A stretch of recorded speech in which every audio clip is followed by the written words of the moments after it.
Justement, Malo, en ayant travaillé sur la RSE, vous avez dit aussi que c'était peut-être le moment de repositionner aussi la marque produit en Bretagne une fois qu'on s'engage dans ce chemin-là. Il y a forcément un très fort impact sur la marque d'une façon générale. Donc ça nous a amené à réfléchir d'une part sur notre plateforme de marque et d'autre part sur une traduction graphique de ce qu'on vient de voir, de ce virage stratégique. Alors la plateforme de marque en 2 mots, c'est quoi? C'est tout simplement les fondamentaux qui disent que la marque a dans le ventre. Donc ça va être sa vision, sa mission, son ambition, sa personnalité, sa signature, ses valeurs, etc. Pour réfléchir à tout ça, on a monté un groupe de travail avec Nathalie Lavirotte et Charlotte H. Et puis on s'est mis au boulot et vous allez voir que sur la plateforme, on ne va pas regarder tout en détail de la plateforme, mais je vais insister sur 3 ou 4 points pour vous montrer ce que ça donne. On répond à des questions finalement très simples. Qui sommes-nous? Un réseau breton qui porte une marque collective engagée. Bon. Mission: produit en Bretagne, agit en commun au service de l'emploi breton en développant une dynamique économique et culturelle responsable et en développant les compétences des acteurs du territoire. Bon. L'ambition maintenant, l'ambition de Produits en Bretagne est de développer la marque de référence qui favorise l'achat breton. Là, retour au pragmatisme.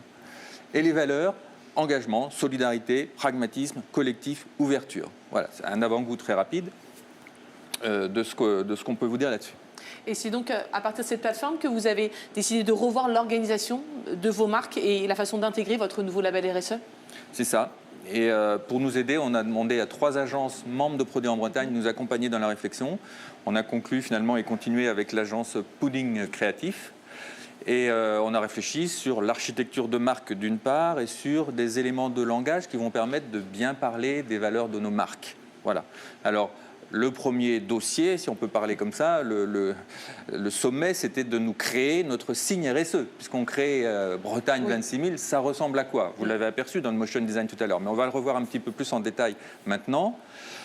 Bon, vous voyez que c'est quelque chose de finalement très simple, hein. C'est pas tape à l'œil. On a fait quelque chose qui est bien dans le ton des signes RSE. Mais il y a de la force là-dedans. Il y a la force de l'estampille d'abord qui authentifie et puis qui certifie.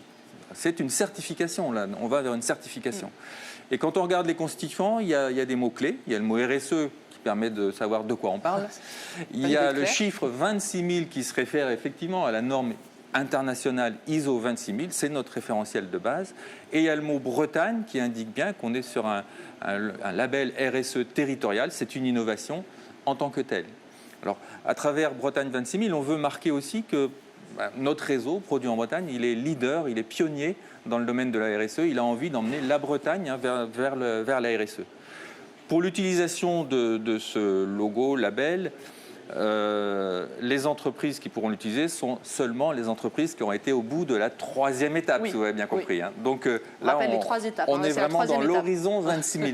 Mais ceci dit, elles pourront l'utiliser soit tout seul, soit à côté du logo Produits en Bretagne. Voilà pour la partie RSE.